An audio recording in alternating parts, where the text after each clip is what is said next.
Good morning India. दोस्तों नमस्कार।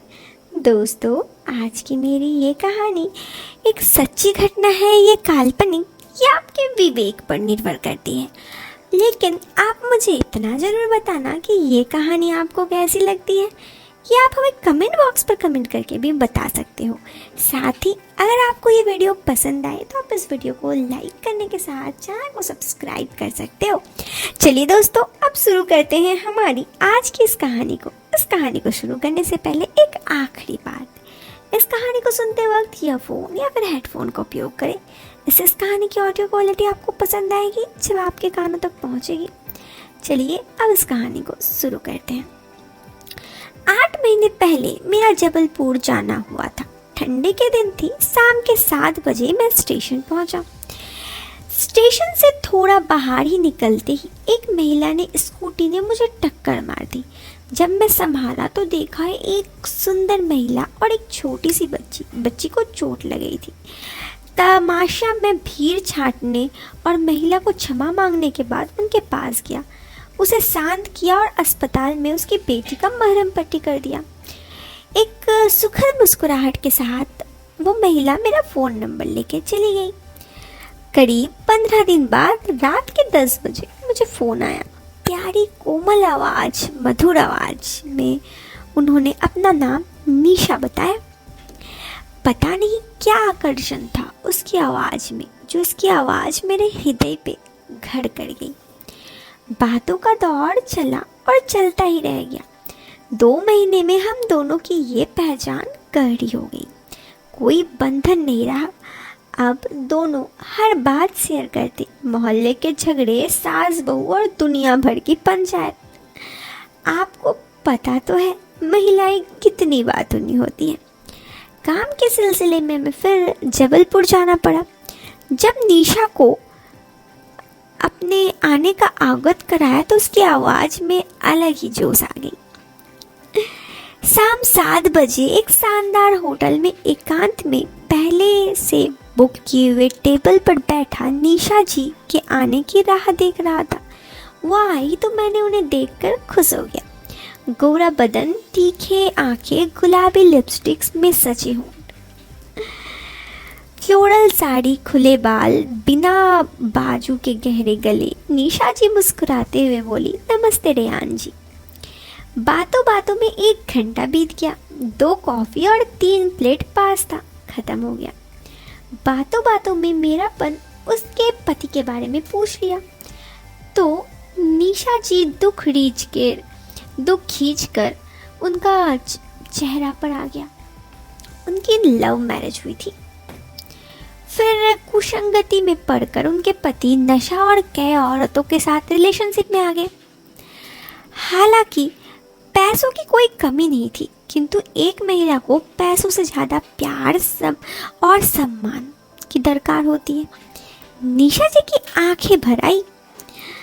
हालांकि मेरे मन में उनके प्रति फरूरता नहीं आई, क्योंकि जिस स्तर पर मैं जीता हूँ अब कोई बड़ी बात नहीं है। मैं निशा जी को कूल करने के लिए करीब आया। उनके कंधे पर हाथ रखा तो वो खड़ी हो गई।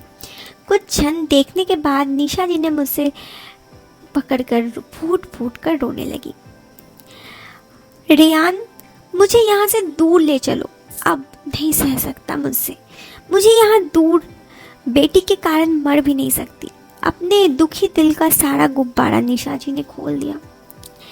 एक स्त्री की विशेषता देख मेरा मन भी भर आया। मैंने उनको अपने सीने में छुपा लिया।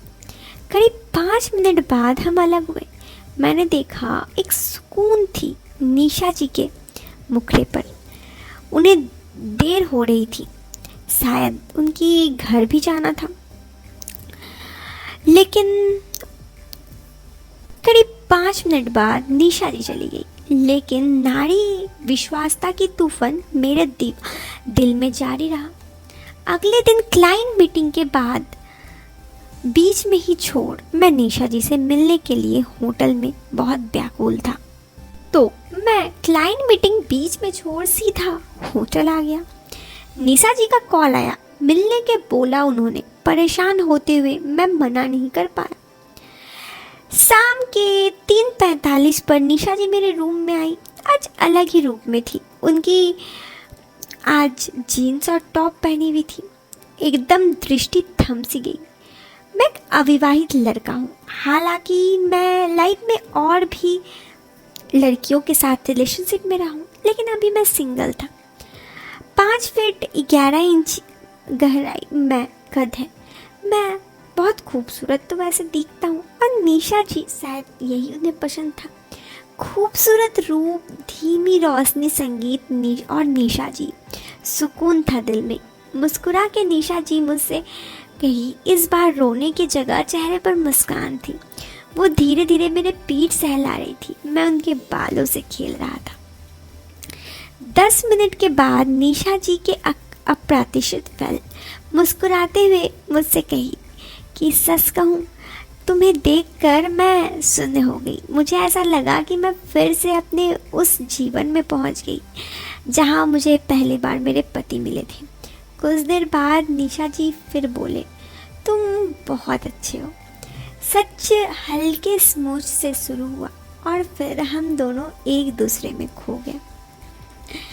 निशा जी बोली, रेयान, अब नहीं रह सकती मैं तुम्हारे बिना। मैं तुमसे प्यार कर बैठी। और ऐसे ही बातों का कसमकस का सिलसिला चलता रहा। कुछ देर पल बिताने के बाद धीरे धीरे शाम हो गया। मैंने निशा जी को जाने के लिए बोला तो उन्होंने 3 बार मुझे पलट कर देखा, मुझसे लिपट गई।